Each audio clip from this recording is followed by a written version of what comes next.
MGTOW, hello Red Pill. Today we're going to talk about the withdrawal from Afghanistan. But in order to understand the withdrawal from Afghanistan, you have to understand a brief run-of-the-mill history of the war in Afghanistan. Basically, it was a two-pronged war started by George Bush after the Twin Towers were basically dropped like freaking egg in a pan. Well, not so much an egg in a pan, more like a child throwing a temper tantrum and in a pile of blocks. Okay. And they decided to start for this one person, and basically they got the second person just on GP because he threatened their old daddy.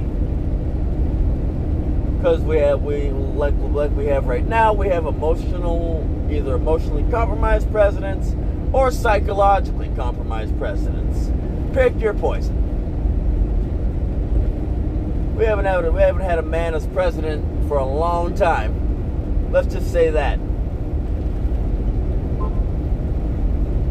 Now, for 20 long years, at one point we fought toe to toe with some of these people, and then basically numbers and technology and tactics got the better of them. So they basically decided to use old, tried and true method of guerrilla warfare.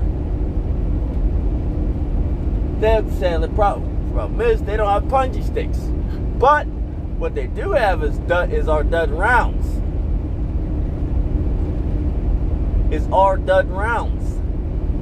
That's what they do have. Dud rounds and soft ground.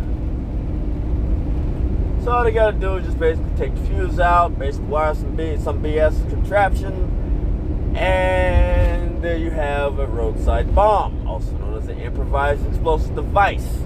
That is usually set off by pressure plate, radar, LiDAR, some sort of basically laser emitting diode security system type things, and you wash your machine, basically timers. Saying, oh, they're going to be at this time? Just crank the wash machine. You got rinse and reuse IEDs. Basically, rinse and reuse IED timers, or what's the word I'm looking for? Fuses. Tried and true, it works the charm. Now, fast forward 20 years later. Now, we've gone through 3 presidents. 3 almost to the 4th one. To withdraw in Afghanistan. What happened was these people got too comfortable not wearing their burqas, not hiding their hair. Because, well, when these people are not in the country, well, I see no reason that we have to wear a burqa or a smock or a hijab. Henceforth, when you get your Pokemon, your Bella Thorn, something to that nature, whatever, guess what? You got those people from over there. They go speak decent English. They basically be little thoughts. Now that they've basically grown to be comfortable, guess what? They have internet. Now you get a whole bunch of masses of American troops withdrawing because these people have proven their incompetence in protecting their own country. So they withdraw to shut them, to basically say we're sick of it. It's what it is. Like trying to get a bull to eat out of your hand without shoving his horns in your freaking stomach. Now, the thing, I don't have a problem with the withdrawing from Afghanistan. I don't care. Quite frankly, I find it pretty funny. I find it absolutely hysterical. All this money, technology developed, now ends up in the hands of the people that absolutely have abhor us and have cut our heads off with steak knives and machetes. Well, that's okay. It's okay. It's what it is. I don't make the rules. I don't make the freaking battle plan. I don't make any of the things. So,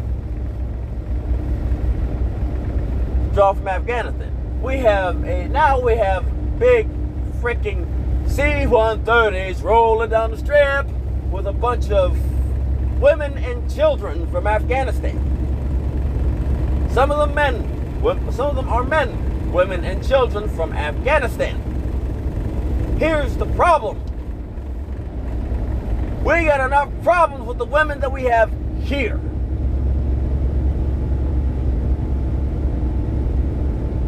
We have enough problems with the women that are born in America.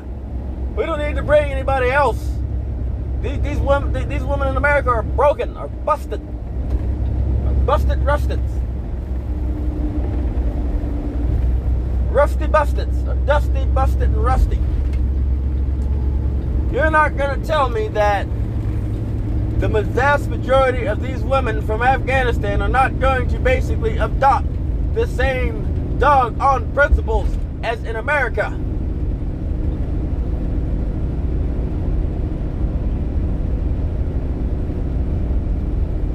We'll be dealing with the same damaged women, just from a different country, by the second or third generation.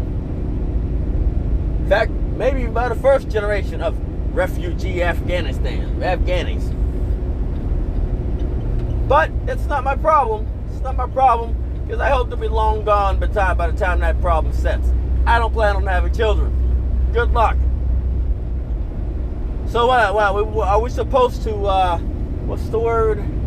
Are we supposed to try to settle down with a used up with somebody who's basically from Afghanistan, who basically will only hold their chastity for as long as somebody doesn't spit that BS game? All right, breadsticks, I need you to freaking move.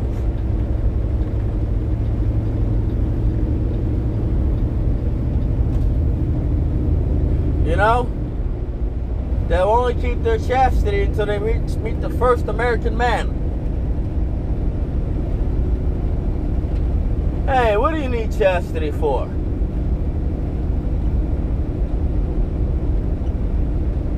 What do you need chastity for?